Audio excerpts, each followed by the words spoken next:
to D&D Beyond. I am Amy Dallen, and today we are diving into some delicious lore and how you can use it at your table. And here to help me do that, please welcome back to the channel, but I'm excited to meet for the first time, Jeremy Blum. Hello, good to be back again. Good to actually be on a stream with Amy. I'm very excited. Would you, just for folks who might be joining us for the first time, tell people a little bit about yourself?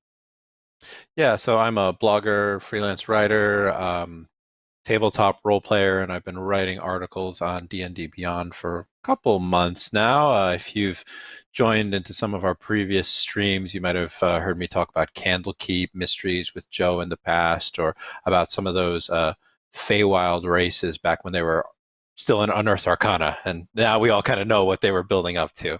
So yeah, I've been around here and there, and my most recent articles, you can see them on the front page. The newest one is about Menzoberranzan, the Drow City of Intrigue, which we'll probably be talking about a little bit later. Absolutely. So for the second half today, we are going to be doing a little bit of a deep dive, deep into the cave city of darkness. I'm close to a pun. I'm nearly there. Almost. But but before we explain that city and its many terrors and why you might care, let's talk about some figures that you might or might not meet on adventures to Menzoberranzan. And those would be the legendary Drizzt and the Companions of the Hall. And I'm going to stop us right at the outset because I'm practicing, like, I have tried to correct from saying Drizzt for many years. Whoops. To paying a little bit more attention, and I'm hearing either Drizzt from creator R.A. Salvatore or Drizzt, which is a pretty common variant, I think. Jeremy, where do you stand on the important question of how we pronounce this hero's name? I've always said it Drizzt with a slight T sound at the end, but I think, in the audiobooks and according to R.A. Salvatore, it is Drizzt without so much of the T. Yeah. Okay, so I was hearing him wrong in his own interviews. Good But to I know. could, I could be wrong too. I think Drizzt is out though. I think Drizzt is wrong in my opinion. But hey, Right out. Not 2 syllables long. So, first of all, a lot of folks will be very familiar with this character, but some will be coming to this for the first time. Who is Drizzt, and where does he come from? What's the backstory behind the backstory? so Drizzt Do-Urden was introduced in actually, and I have the books next to me because I am that kind of nerd. He was introduced in the Crystal Shard by R.A. Salvatore, which originally came out in 1988, I believe, the year I was born. And I mean, the books have now been rebranded as, the Legend of Drizzt, because he is the most, you can see him kind of on the cover there fighting a bunch of frost giants. He is the most popular character, but originally he was going to be a sidekick character, a sidekick to the barbarian of this tale, who is named Wolfgar, and is much more kind of traditional in the archetype of your typical barbarian, your Conan, your Kull, sort of the old school D&D character. Drizzt was interesting because he was a drow. He was, from the Underdark, a so-called evil elf that defied, the stereotypes of his people and was actually good. And because of that, everybody kind of latched onto him as this kind of emo, but brooding loner who was extremely good with his scimitars, who had a magical panther he could summon, and who had managed to find a home for himself up in the frozen north. His backstory was detailed a little bit more, and I have more books with me here. The Dark Elf trilogy.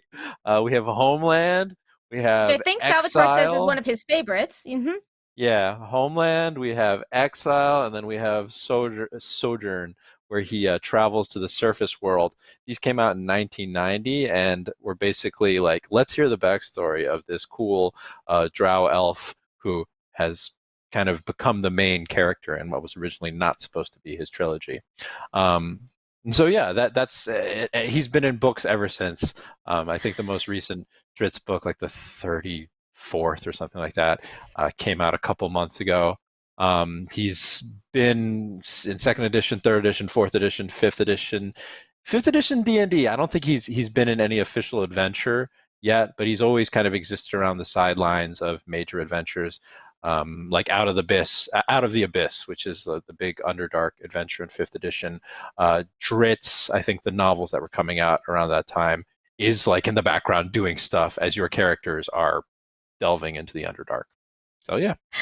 So incredible. He was a breakout character from those novels who now has 30 years of, I want to say, comics, video games, tabletop game appearances, obviously, and many, many novels that have helped to establish him and essentially that Panther you mentioned, who's just very cool as one of the iconic figures in lore that is attached to Dungeons and Dragons.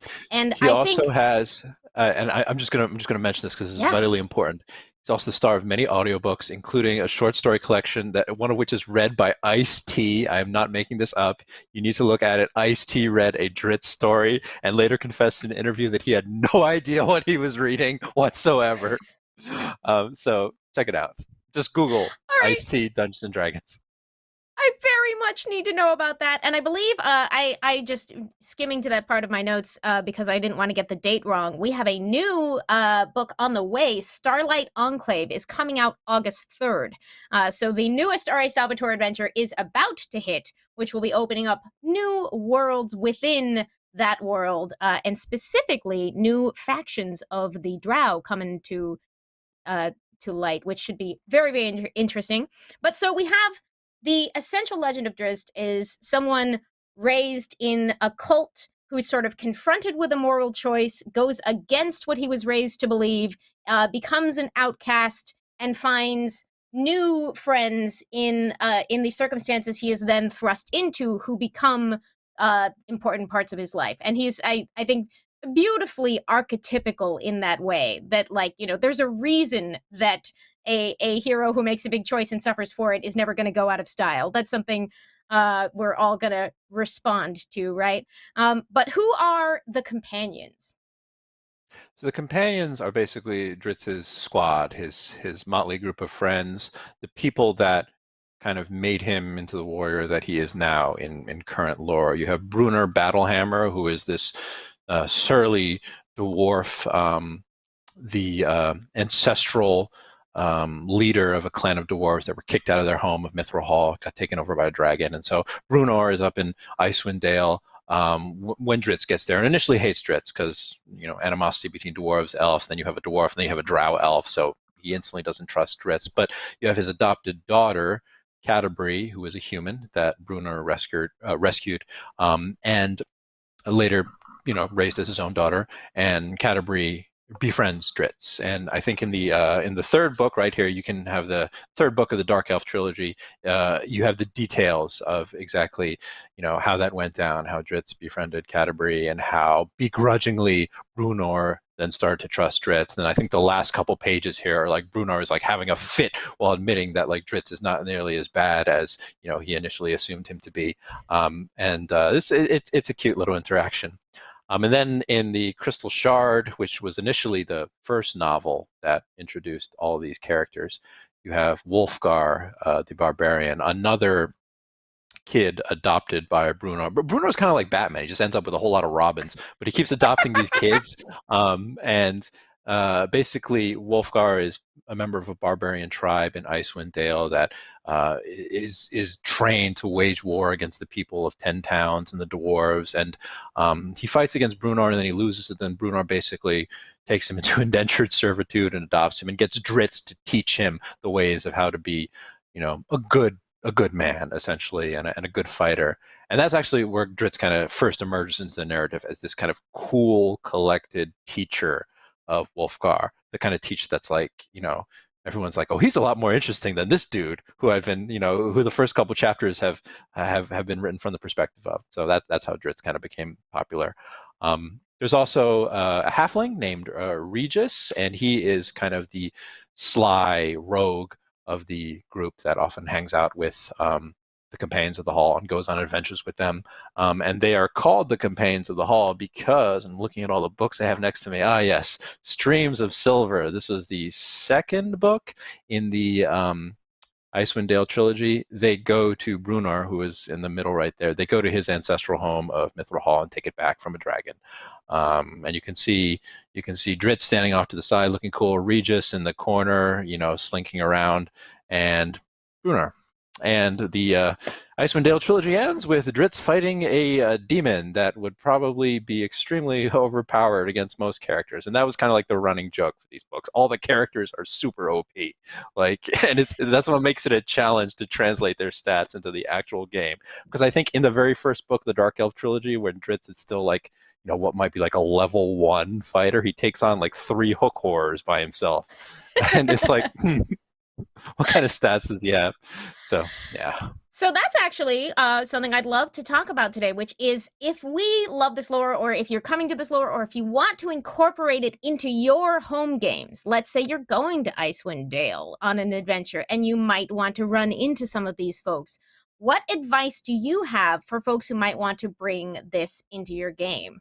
Now, we do have, I think folks should check out a wonderful article by John Roy that went up on just a couple days ago on our site, where he did a breakdown of one possible build you could use for Drizzt as an NPC in your home table, with some advice on sort of doing that. And I believe I can go ahead and exclusively reveal that tomorrow, depending on when you're watching this, tomorrow on our site, we are going to have another rundown, this one for Caddybree, that Jeremy, you worked on for us, who I have to say, as someone who's a little bit newer to this lore, immediately and clearly, I know who my fave is going to be. I have a pattern. I am very excited to get to know her better. So let's start quickly with, Jeremy, what would be your personal advice as a Drizzt fan for running Drizzt at your table? So I think that the article that John did is really good, and the stat block that he created, it's very, very usable.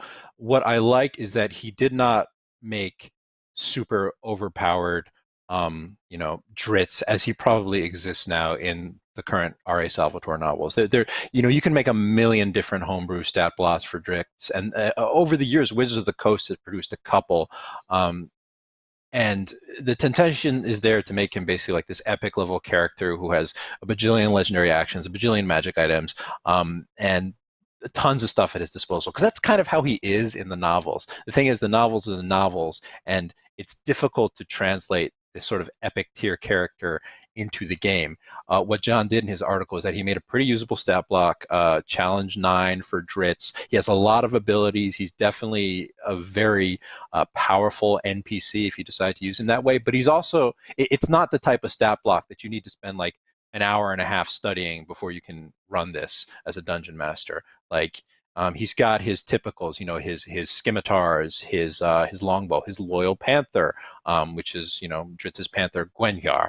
I might not have pronounced that right. Everyone's got their own interpretation of the pronunciation, but he's got all the essentials there. Yeah, he's got all the essentials there for like a usable character, and I think that's the main thing you want to do when running the companions of the hall. Like, make them not too overpowered, because if you actually have these folks in your game, like, they're probably going to be pretty high level characters, but they shouldn't be so high level that they're like one-shotting, I don't know, just one-shotting demons and not giving any chance for your heroes to shine. Specifically, if your players aren't the type that have actually read these books, and you're like, okay, this is Drizzt, he's really cool. And if they're like, okay, who? And then why did he just outshine my characters? That's no fun. So I think what I really like with the stat block is it can perfectly fit in with a group of level 9, level 10 players. It can fit in with most parties, and the stat block that I designed for Caddybree, which will be up tomorrow on D&D Beyond, is very similar as well.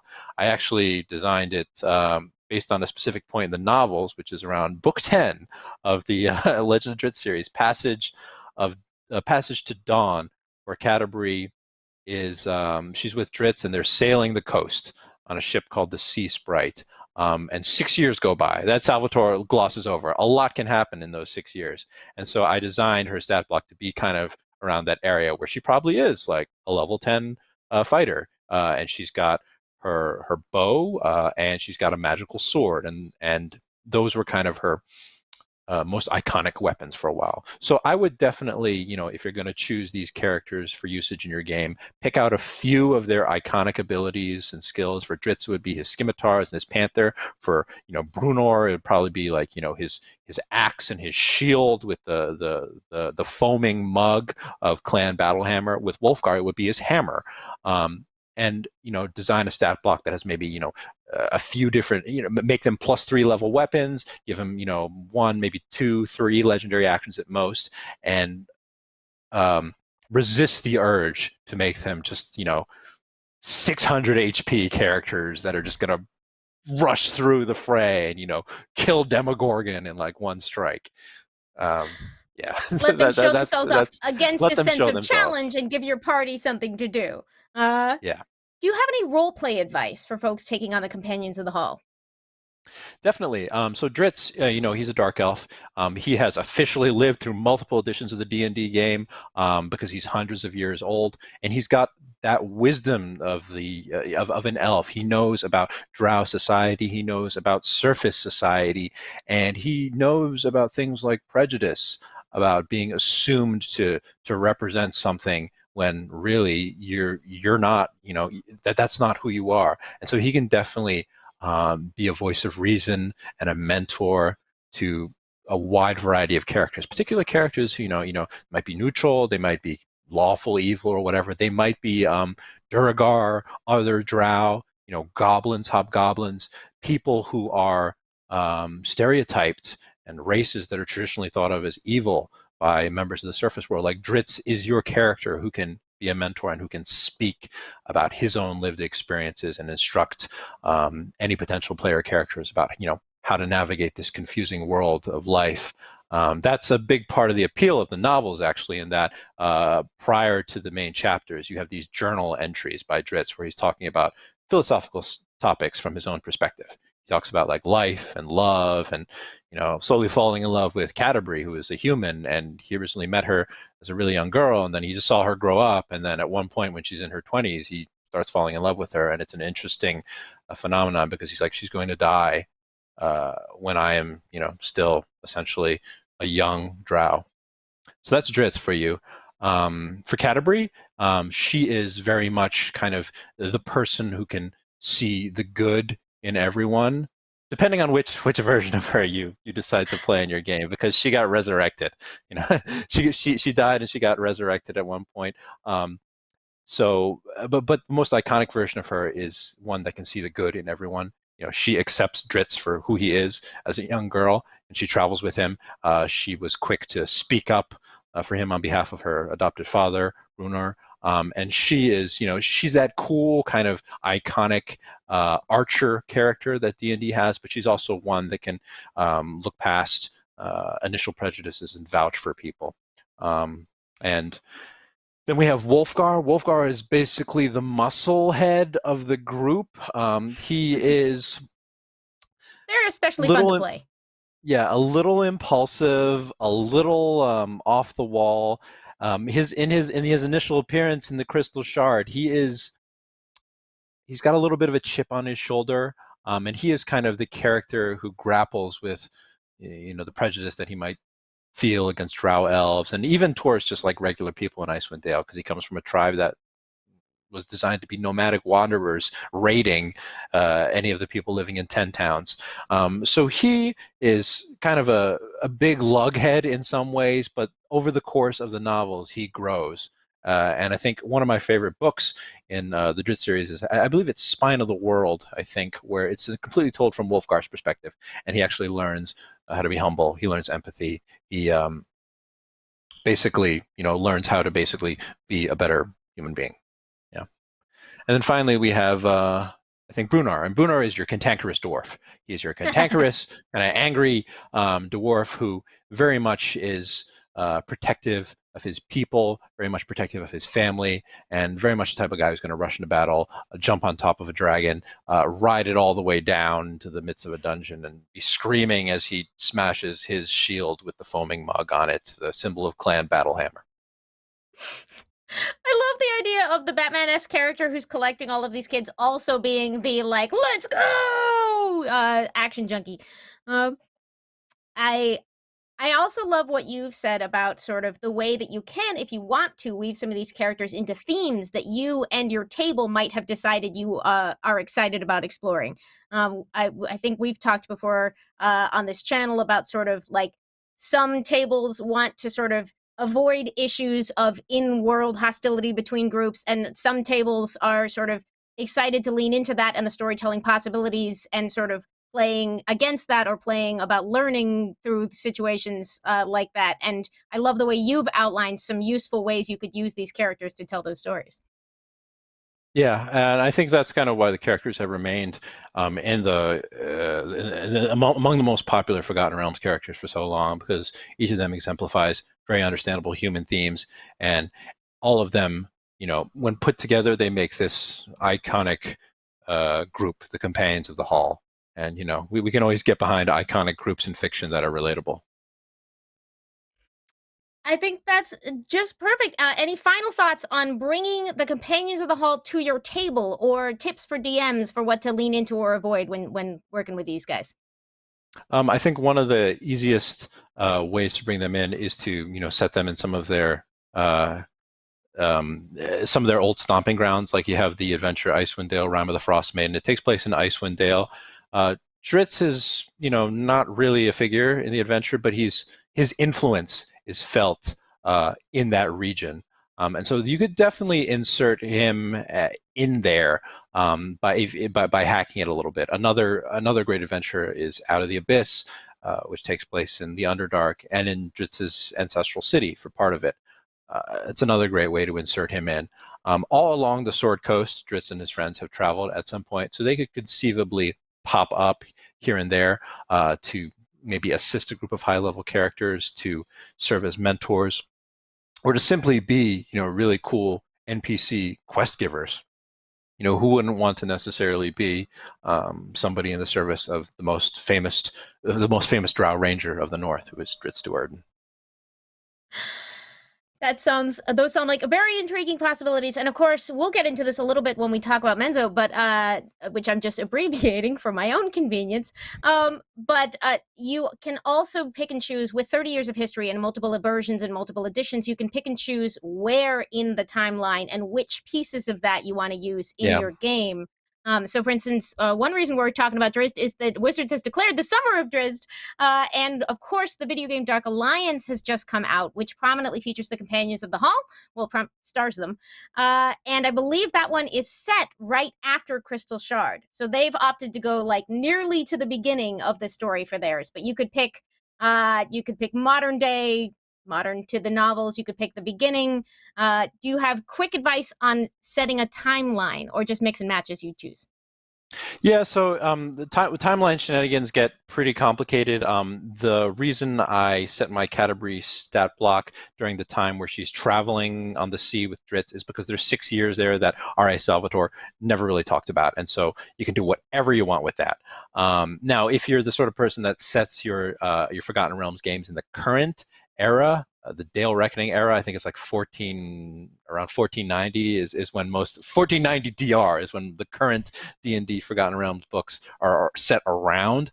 That is actually about 100 years after Dritzt's adventures in his iconic novels. R.A. Salvatore is continuing to write these, but the main Legend of Drizzt branded ones are from older, took place during older editions of the game. You don't have to be beholden to this. You can mix and match lore however you want. That's what the creators of the new Dark Alliance game did. They created this side story right after the Crystal Shard adventure. So feel free to do that. But also, Drizzt and his friends, they have stayed fairly consistent. There are some differences. Folks have changed. Some have gone through rebirths, and some have gone through some pretty tumultuous ups and downs. But the consistent things that Drizzt is this ranger outcast who defies expectations of his people. Canterbury is the strong archer. Bruno is the cantankerous dwarf, and Wolfgar is the barbarian who learns to become a better human being. That's always kind of remained the same, and you can rely on those tried and true. They're tropes in some ways, but they're really tried and true, themes for each character, no matter which version of them you're dealing with or which kind of interpretation and spot in the timeline you're picking from. Sometimes So a basically, classic is I a just say, classic. yeah, I'm just going to say, don't worry about canon too much. That's my And if you would philosophy like for most things. to dive in, Jeremy has many, many books that he can share with you or point you to. That's just about perfect.